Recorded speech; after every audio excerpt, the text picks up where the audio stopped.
Hi guys, I have a wrap-up outstanding. My last wrap-up was called March Wrap-Up Part 2 out of 3 because I was anticipating that there would be enough material in the last part of March for its own wrap-up, and there was. I did read quite a lot in the last third of March, but they were all at best okay books. Most of them were quite bad, and in any case, as a group, I don't think that they deserved their own wrap-up. So I'm combining March wrap-up part 3 out of 3 with April part 1 out of 2. So let's get right to the books. The first two books I actually listened to on audio as part of my 30-day free trial on Script. And I'm so glad that I did. I'm so glad that I didn't spend any money on them and that I listened to them while I was out walking and that I didn't lose any precious reading time to them. The first of these books, I'm afraid to say, is Man Jeeves by P.J. Woodhouse. If, like me, you'd pick this book up mainly because of the judgmental English butler Jeeves with his deadpan, passive-aggressive comebacks to his employer and everybody else, then I think it's valuable to know that, in fact, only half the stories in this book are actually about Jeeves and Worcester. The other half are stories about some other witch socialite and his rich friends with their rich people problems. And if you ask me, these are decidedly less entertaining without the judgmental butler as a counterpart. So I think that's something to keep in mind and to take into account before you spend any money on this book. And the second free audiobook was My Sister the Serial Killer by Oyinkan Braithwaite. This made the rounds everywhere last year because it was shortlisted for the Booker Prize and nominated for all the awards in 2019, so I don't think I have to say much about the contents. It's the story of Korede, who is in the predicament that her sister Ayula always kills off her boyfriends under some pretext or excuse, and then calls Korede to help her dispose of the bodies. And Korede has always felt slightly uncomfortable with this, but she's never said anything because Ayula is her sister and sisters protect each other. But then Ayula sets her eyes on Korede's boss, Dr. Dreamy, and Korede is afraid that A, Ayula will kill him off too, and B, she will get away with it because Ayula is pretty and she always gets away with everything. Honestly, I could not believe how bad this book is, and it blows my mind that it got nominated for all those awards. Now, I'm not naive. I know that it is a quid pro quo deal. The publisher and the publishing industry support a young Nigerian woman author, and in return, in exchange, it makes them look good and socially conscious. What bothers me is the thought that apparently the publisher couldn't find a single other Nigerian woman this year that they had published and could put forward for any awards, because literally any other book would have been better than that one. So that's kind of a sad state of the publishing industry and kind of sad for the chances of Nigerian women to get published, I guess.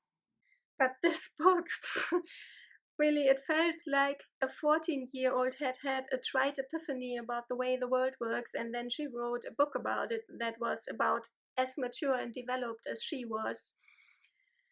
It's gotten some praise from the general readership as well, so I would really like to hear from somebody who also thought that this book was not the shiz. My next book is a February 2020 release, and for this one I actually had some expectations, which were bitterly disappointed. Spoiler. The book is The Snow Collectors by Tina May Hall. In this book, a woman takes herself to a small town somewhere in the northern US. It's very cold, so probably Alaska, but if there were any hints as to where exactly the village is located, I didn't get them. She moves there after the rest of her family is lost at sea. And shortly after she gets there, she finds a body in the forest on one of her walks. And as it turns out, the dead woman is in some mysterious way connected to the Franklin expedition, the British Arctic expedition, which vanished in 1845. And our protagonist takes it upon herself to find out in what way the woman was connected to the exhibition and why she was murdered and who murdered her. And to do that, she kind of involuntarily teams up with the local police officer, with whom, of course, she also has an affair. So this should have been right up my alley. I like cold and forbidding settings, and I love to read about Arctic and Antarctic expeditions, and a mystery is, of course, always a good thing. Problem was, the mystery was super lame, and it also got revealed far too early. Um, but most of all, the book seemed like a collection of creative writing class cliches, and a very loose collection at that, and its separate elements were never brought together to form a meaningful whole. They were just sprinkled on top of that bare skeleton of the lame mystery plotline. To give you an example, the story is evidently set in the future because there are some hints of changes that had taken place in the environment that were apparently brought on by environmental disaster and climate change, etc. For instance, bees have vanished, become extinct, and something seems to have happened to groundwater or waterways or the water circulation system of our planet in general. I don't know. It's hard to tell exactly because they are only ever hints. And because they only ever remain hints, you start to wonder why they are there in the first place. Why set the story in the future when you don't do anything with this? It's, I think it's quite transparent that what that was an attempt to somehow elevate the book, because, but by referencing significant issues of our time, like the vanishing of the bees, the author apparently tried to make her book seem significant by proxy. I don't know. And then there were some elements sprinkled on top of it all that were evidently just there to make the book seem weird, like the protagonist's bizarre basset hound who always chews everything. You know, it ruminates on everything, like the protagonist, or the town's the gross eating habits of the town's population. And there was never any reason for that stuff to be there, so it was all, I don't know, just like a desperate cry for attention, it seemed to me. So altogether very sad, and a sad attempt, I guess. And I had been looking forward for something very atmospheric, and what I got was just annoying. But onto slightly greener pastures, I then read a children's book, The Stormkeeper's Island by Catherine Doyle. This is the story of 11-year-old Finn. Finn and his 14-year-old sister Tara get sent off by their mother from Dublin to the island of Arranmore. Their mother is depressed and she feels like she can't take proper care of the children anymore, so she sends them to their grandfather on the island where she comes from. And it soon becomes apparent to Finn that the island is full of magic and that his grandfather has a very special place in it, and that Finn himself has a special connection to the island and its magic. This is quite a lovely and magical book. I will say, though, that I thought it did itself a bit of a disservice by making its story very grand and incorporating a huge fight of essential good against essential evil and two powerful wizards facing each other off in the past. I thought that it would almost have been more magical and more atmospheric if there had been less magic, so to speak, and if it had been a bit more modest in scope. Because it's nothing like Harry Potter in length as well as in how diligently it is developed. So the grandeur of the story, of its background story, was almost too big for it. There was a discrepancy. I am going to go on reading this series because this is the first book in the Stormkeepers Quartet. But I'm not sure if I would go on with it if I hadn't bought the second book at the same time that I bought the first book. The first two books are the only ones that are out so far. Um, but I think for children this would be a magical read, and I can only recommend this for children. I'm not sure if I'd necessarily recommend it for adults though. I then read a very peculiar little gem, Beside the Ocean of Time by George Mackay Brown. I'm so glad I finally picked it up. I've had it on my list forever, have been interested in it for forever, because it is a book set on Orkney, written by an author from Orkney. This was shortlisted for the Booker Prize in 1994, and apparently that came as quite a shock to the author. And it's easy to see why, because the book feels very personal, very intimate, and almost like it was written for a very small circle of friends, almost like George Mackay Brown's most loyal readership. This is almost like a book of interconnected short stories. The central character, Thorfinn Ragnarsson, is a young boy who was born at the very beginning of the 20th century on the fictitious island of Nordai in the Orkney archipelago. And he is a useless boy who always dreams his life away when he should be paying attention in history class. But what he actually does while he is dreaming is that he takes cues from his history classes and dreams himself into these situations on the fringes of significant historical events. And like Orkney and its people, Thorfinn is never in the center of the action.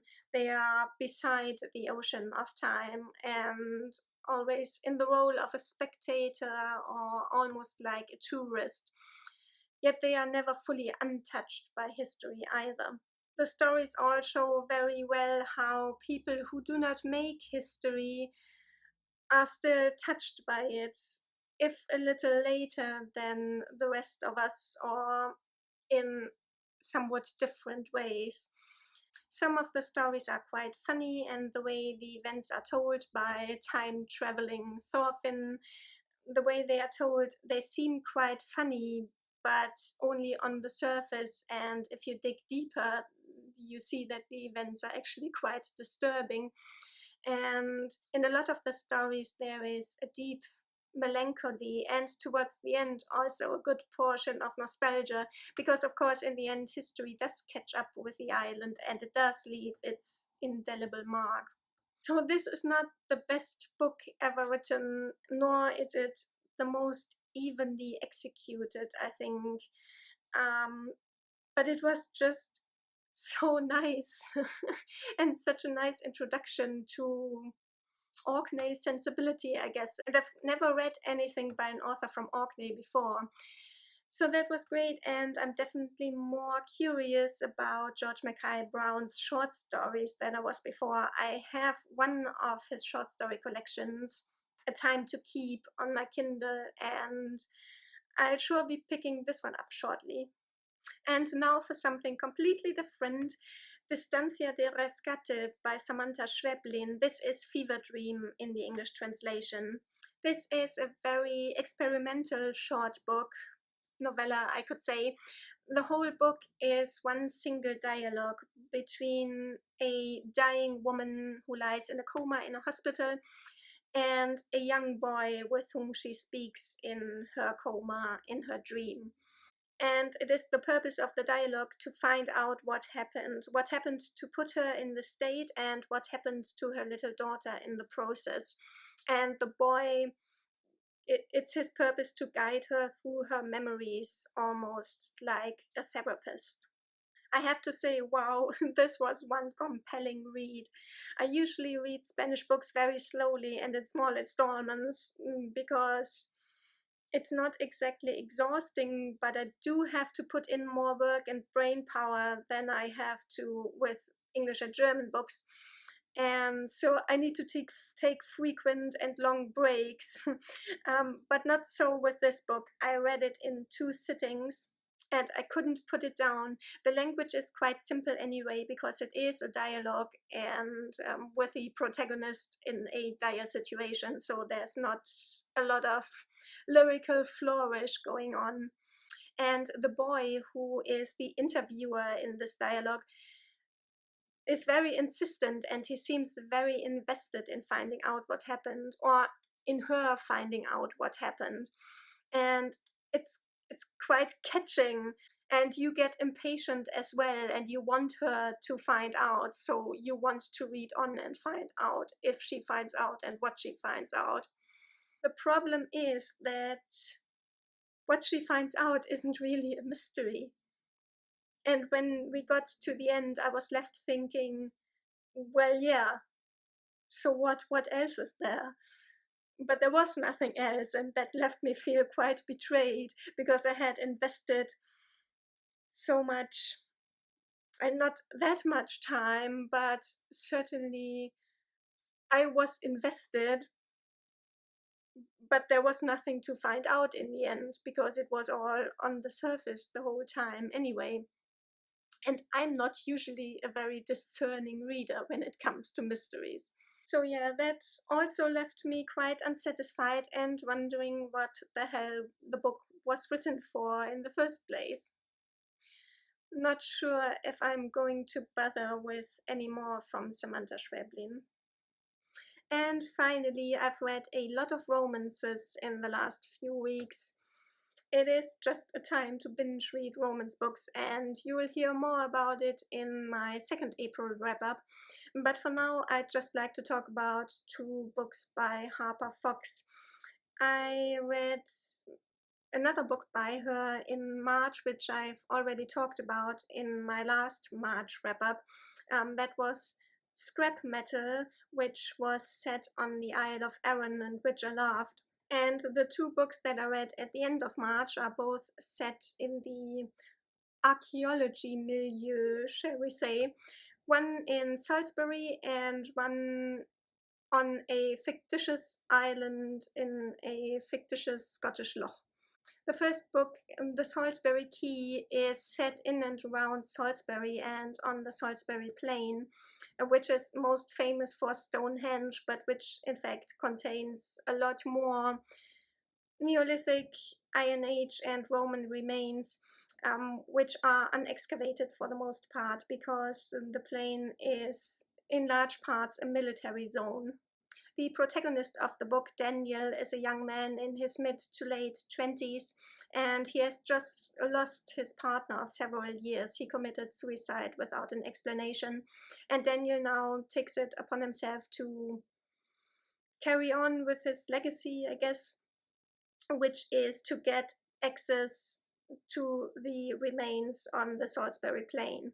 The army pairs him up with a young soldier who is a specialist in bomb disposal, and together they find rather more than they had expected and bargained for. And what they find and what happens then is almost too out there and too much to be credible and realistic, almost, but with a lot of goodwill, I can accept it. Not so much with the second book, which is a novella, really, the one that is set in Scotland, In Search of Saints. This one culminates in an action scene which is altogether too over the top and dramatic to be realistic, and it's the action is also really quite ludicrous if you know the least bit about sailing. If, for instance, you've read a lot of Patrick O'Brien. But the funniest thing for me about these books as a classicist is the way in which archaeology is portrayed. Not so much the actual digging, that's not the problem, but the, shall we say, politics or the administrative side of it all. Generally speaking, if you are an expert in Celtic history and archaeology in northern Britain, you are not at the same time an expert to the same degree in Greek island archaeology, and you won't be leading archaeological digs on a Greek island one summer and in Scotland the next summer. And if you are writing a PhD thesis about the archaeological remains on the Salisbury Plain, you are not at the same time more knowledgeable about temple treasures in Thailand than the experts in that field. And it isn't that easy to get access to sites that aren't open to the public anyway, and to get access to digs if you aren't working in the field, if you don't know the right people, if you don't have the credentials. It's not just about money. But thankfully, Harper Fox's lack of knowledge and experience in these regards never affected the main plot lines of the books. It just became apparent in minor asides, which nevertheless annoyed and amused me in equal measure. I enjoyed the romances, though. They were very angsty, especially in the Salisbury Plain, which is good. I like angsty. However, in the Salisbury Plain, it almost got too much for me because we have, in fact, two romantic relationships here. The main character's first one, which ends with a suicide, which is not a spoiler, and then the second one that develops between him and the soldier. And they were both. I would have expected that the first relationship would maybe be told in flashbacks, but it was fully realized on the page.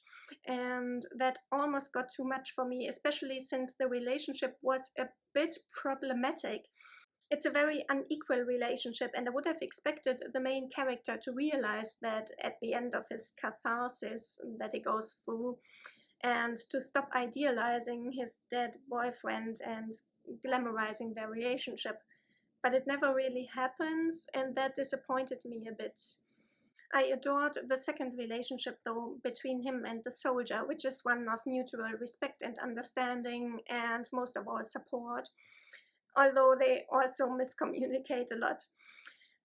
On the whole, I'm very taken with Harper Fox's romances. I like her writing style as well, which is a bit more ambitious than you would find in your average romance novel, I have to say. And what I like best about the style is that she always or usually writes from the point of view of only one person, sometimes even in first person narration. And I think that that is so much more suspenseful to be in the head of one of the love interests only, so that we never know what is going on in the head of the second one. After all, that is our experience as well, isn't it? So I'm certainly going to read more Harper Fox in the future. I have, in fact, already downloaded two more of her books. So watch out for them in a future wrap up if you are interested. Until then, I'll see you next with a book haul, I should think. Bye, take care.